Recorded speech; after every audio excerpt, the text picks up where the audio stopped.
Mabuhay mga ka-achikos! Welcome back to my YouTube channel!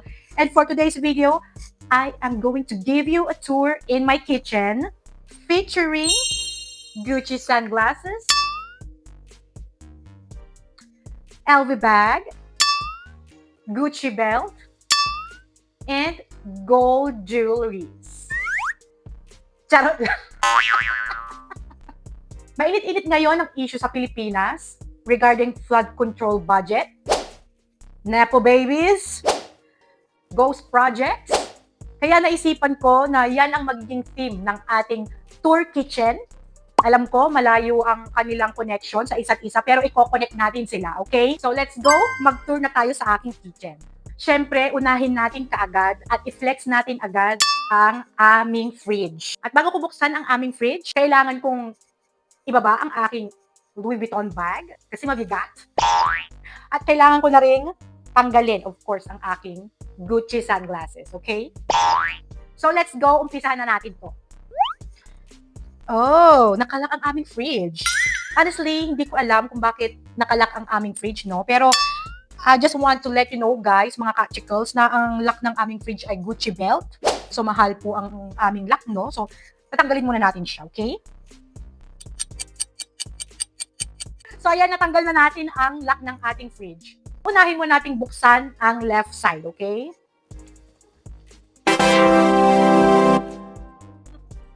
Ayan. So ayan siya. Ayan siya, mga ka-chicles. So explain ko sa inyo kung paano ko ba i-organize ang aking fridge. Ito lang naman ay para sa akin lang, okay? Pero mas mainam kung sundin nyo yung tips na sasabihin ko.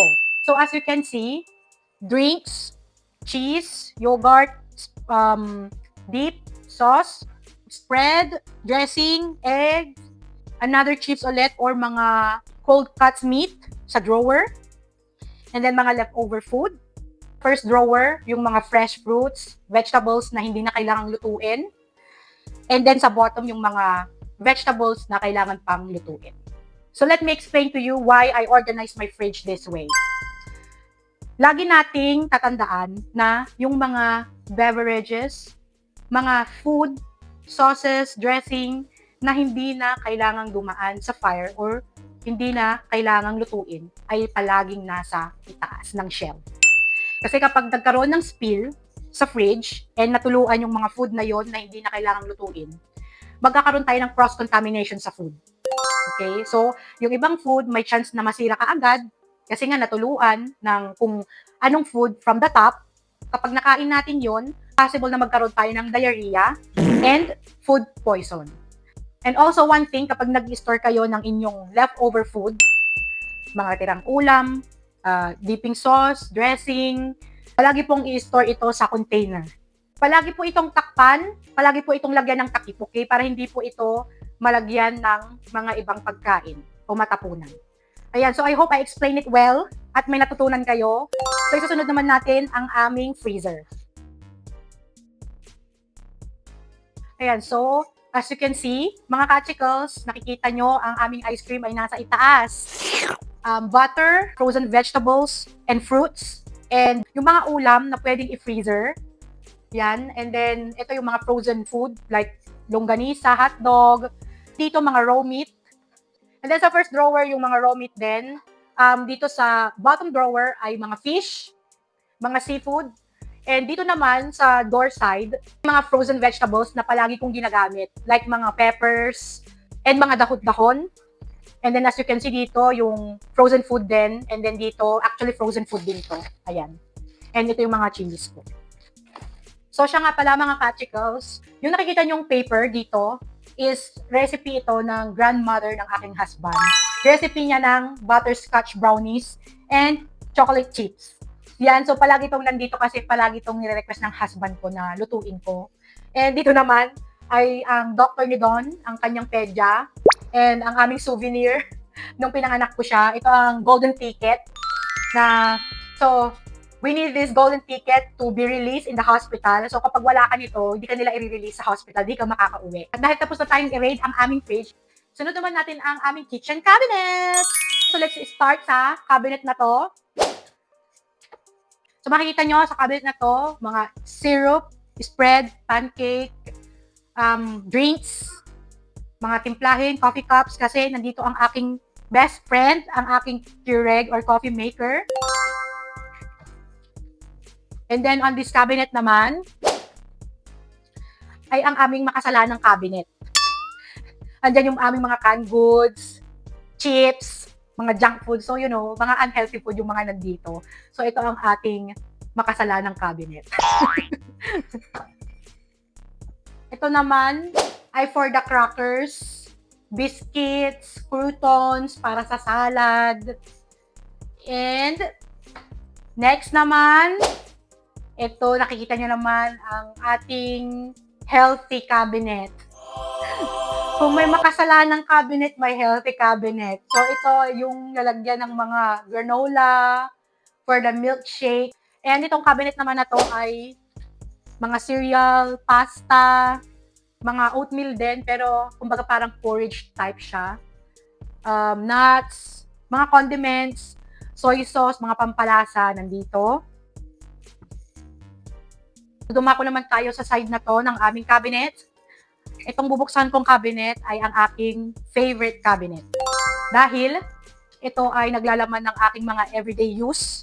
Especially ang aking mga seasonings, mga herbs and spices ay nandito. Ang aking vanilla, mga pang-baking, mga ginagamit ko para gumawa ng waffles and French toast. And mga nuts din na parati naming tinatopping sa mga dessert. Yan, pancake mix. So, sa cabinet na to, nandito lahat ng aking ginagamit. Everyday use sa aking mga cooking. Yan. So, itong cabinet naman na to ay storage, baking bowls, pang slices, measuring cups na napakalaki.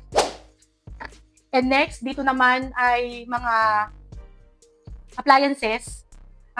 Storage din.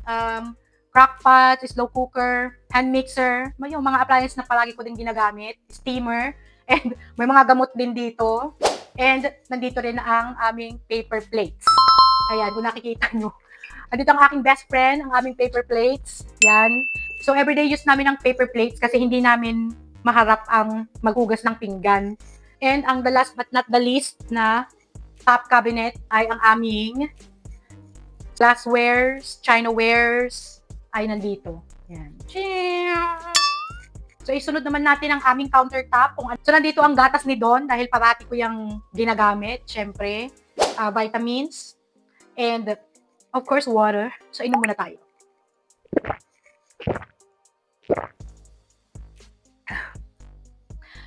Kumuda na ulit tayo.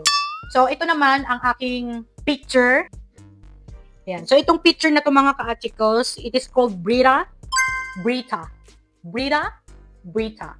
Ito ay may disposable filter sa loob. Kaya ganyan siya, ganyan yung itsura niya.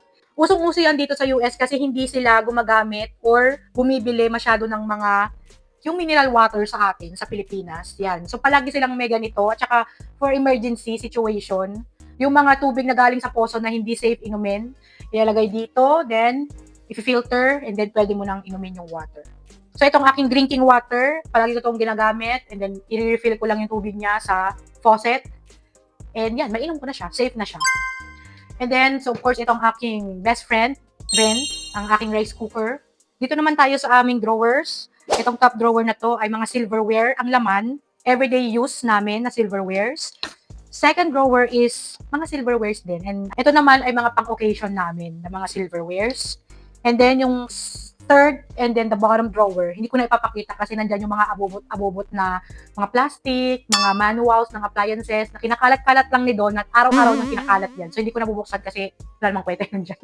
So, of course, ang aking dishwasher, natapos ko ng pakinabangan.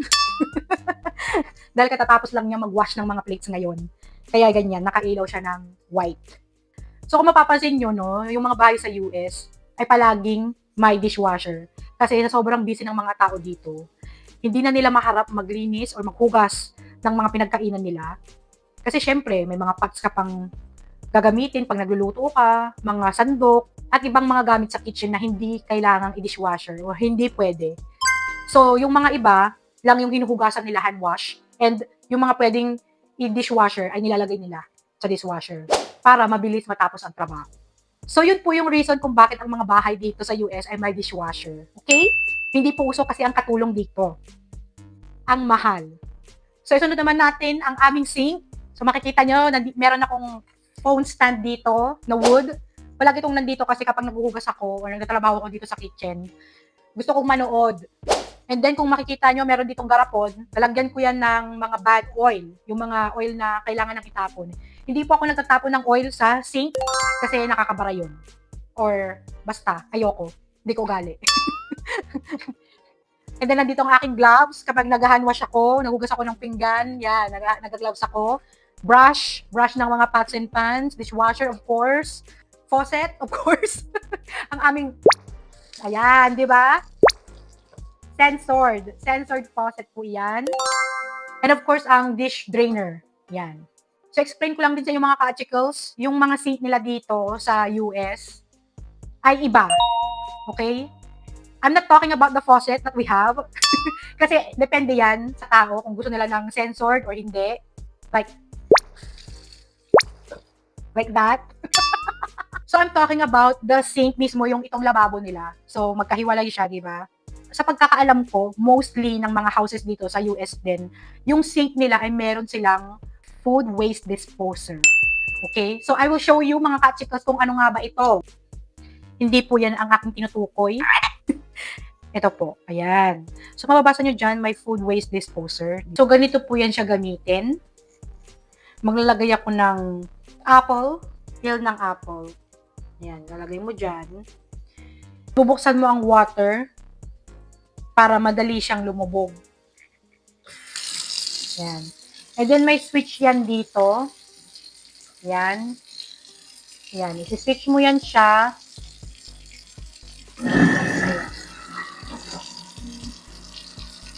Yan.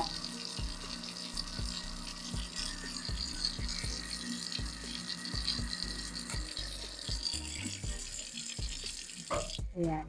So, ganun yung food waste disposer nila dito. Lahat ng pinagbalatan mo ng mga fresh food ay ilalagay mo dito and then gigilingin niya na yon or dudurugin niya, i-blender niya. So, may blender ka sa sink. Ganon. Then, mapupunta na yon sa ilalim ng lupa or sa kung saan man. Basta, ganon. So, isunod naman natin sa section na to. So, of course, nandito ang aming knives. Ito yung mga knives na to ay mga display, actually. May ginagamit akong isa dito kasi favorite ko siya. Yan, pero isa lang, pero the rest are displays. And then ito naman ay lagayan ko ng oil, used oil, na pwede ko pang magamit. Mga ginagamit ko sa daing, pang prito ng isda. Yan. And the rest are different types of oil din. Like ito. Ito salt to, okay? Salt yan. So ito, vegetable oil, olive oil, and then avocado oil. And then yung ibang oil doon is sesame oil and mga pang-spray na oil para sa pag-baking, sa mga baking pans, okay? And of course, kitchen towel. Ito naman mga seasonings ko ulit or mga herbs and spices pala. And again, kitchen knife set. And then dito naman sa drawers, ito mga lagayan ko ng gloves, mga ibang kitchen tools din. Dito naman ay mga pot holders. Yan.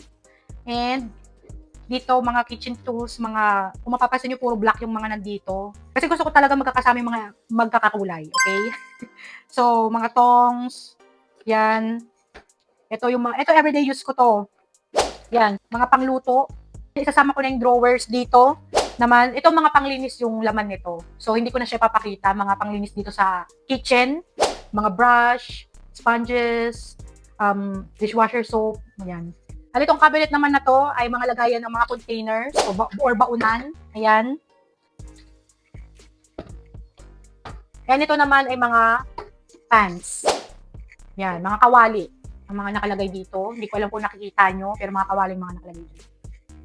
So, syempre, ang aking lutuan. Microwave, another best friend. And another knife set dito. Ito yung mga pangluto ko, mga condiments. Mostly Filipino brand, bawang sibuyas, mga ibang ingredients or gulay na hindi kailangang ilagay sa fridge. And then, so, dito naman tayo sa drawer na to. Ito yung mga ibang pang cooking tools din, mga sandok, ganun, pero mga wood siya. And then, mga pang baking, nandito rin. And then, dito naman, itong drawer na to ay ang aking mga lalagyan ng Knorr cubes, mashed potato, mga ibang leftover ingredients. And then, dito naman, kung nakikita nyo, ito ang aming air fryer. Ito ay waffle maker, cheese grater, blender ng food ni Don, blender, ito espresso machine to. Pero hindi ko na to nagagamit kasi nag-switch na ako dun sa isang coffee maker. So, ito nakikita nyo ang aming bakery. Meron po kaming bakery. Ang dami po naming bread. So, syempre ang ating oven ay nandito with matching orasan. So, yung mga nakikita nyo pong mga time sa appliances namin, like yung microwave and itong oven, yung oras niyan ay Philippine time. So, dumako tayo sa cabinet na to. Ito ay para sa pots naman, mga kaserola. Yan. Yan ang aking storage. Para sa pots. Mga pangbulalo, sinigang, ganun. Dito naman tayo sa side na to, ulit. Sa drawer na to, yan, lagayan ko to ng mga foil, plastic wrap, cling wrap, wax paper, para sa baking yan. Andyan sila.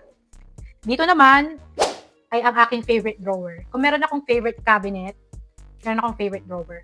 So, ito kasi mga lagayan ko ng mga ibang spices ko na parati kong niluluto. And mostly, they are Filipino spices or ready mix. Yan sila. And then dito, sa drawer na to ay mga rubber bands, yan, toothpicks, mga skewers para sa barbecue. And then, dito naman ay ang aking mga tea at slimming coffee. Hindi ko muna siya tinitake kasi hindi naman ako nagda-diet, so ayokong maaksaya yung pera ko. And dito naman tayo sa side ng cabinet na to. Ang cabinet naman na to ay storage ko ng mga pang-baking. Yan. Mga baking pans, lahat nandito. Yan. Mga pang-baking tools. Yan. Lahat nandyan. Glass, stainless. Yan. Nandyan siya. And then, dito naman, ay yan. Ano din siya, storage ng mga appliances na hindi na kami nagagamit. Mga drinks. Iba't iba yun nandito. May assorted. Ayan, may pasta, may drinks, may Vienna sausage dyan. Ayan, andyan, ito yung sinasabi ko sa inyo guys. Ito yung sinasabi kong water filter na Brita. Ito yung filter ng water dun sa picture ko.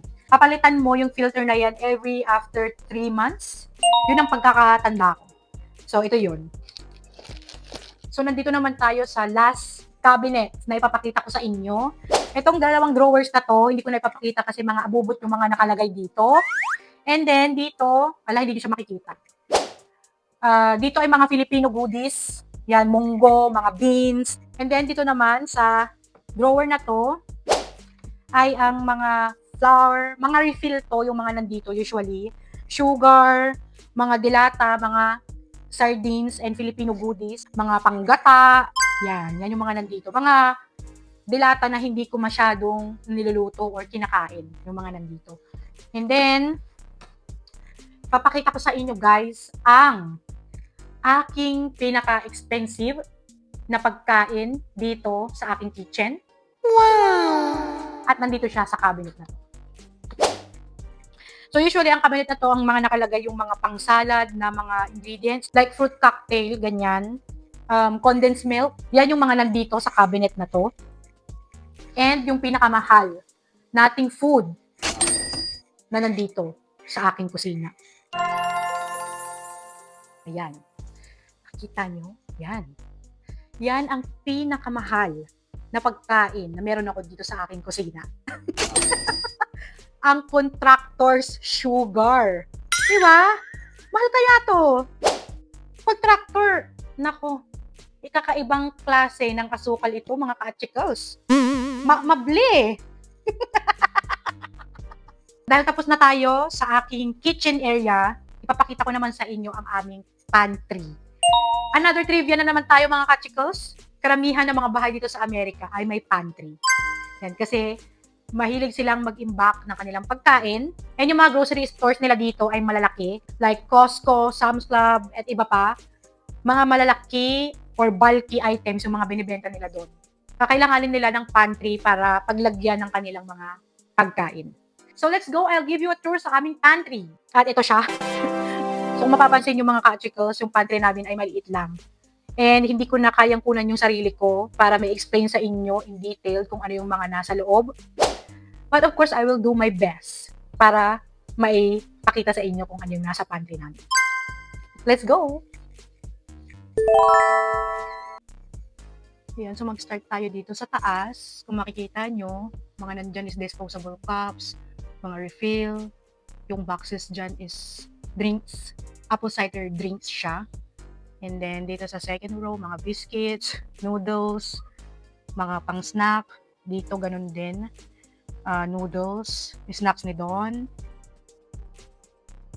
And then, dito, sa third row naman, yan, mga different types of oil, trash bag, evaporated milk, may sticky rice, ayun. Then, paper plates, yan. Tapos, yung mga nakabag dito, yan yung mga tirang snacks na walang lagayan. Yan, and then dito, sa last shelf ay, ayan, kung makikita nyo, may walk ako dyan. And then may mga bags din. Mga snacks din yung mga yan. Mga bagong bili from Asian store. Yan, and then rice. Ito, nandito rin yung rice namin.